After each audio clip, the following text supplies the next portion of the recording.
নমস্কাৰ বন্ধুসকল, আজি হৈছে 26 ফেব্ৰুৱাৰী 2025 আৰু আজি হৈছে মহাশিৱৰাত্ৰি। গতিকে বম বম বোলে।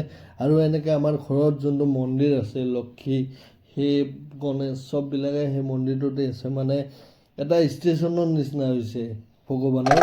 আৰু তাত তেনেকৈ প্ৰসাদ দিলে অৰ্ধাংগিনীয়ে মোকো মাতিল, তেনেকৈ ধুনীয়াকৈ ময়ো অলপ পূজা পাতি কৰিলোঁ ধুনীয়াকৈ অকণমান।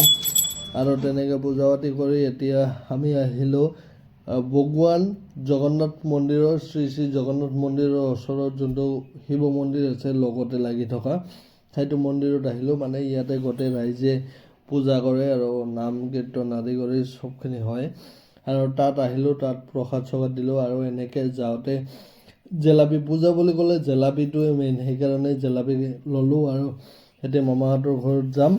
আৰু এনেকৈ আপোনালোকক দেখুৱালোঁ জগন্নাথ মন্দিৰত লাগি থকা যোনটো মন্দিৰ সেইটো আপোনালোকক দেখুৱালোঁ। এইটোৱে হৈছে শিৱ মন্দিৰটো। আৰু এনেকৈ তাৰ পৰা আহি আমি থানত গ'লোঁ। এবাৰ থানতো যিহেতু শিৱ পূজা হয় প্ৰত্যেক বছৰে যাওঁৱে। আৰু এনেকৈ আহি ঘৰৰ ওচৰতে এঘৰত আৰু শিৱ পূজা আছিলে, এনেকৈ সিহঁতৰ ঘৰত গৈ খিচাৰি খাই অলপ ঘোটা চোটা খালোঁ শিৱ পূজা বুলি প্ৰসাদ হিচাপে। গতিকে ভিডিঅ'টো এইখিনি আছিল। Bye bye.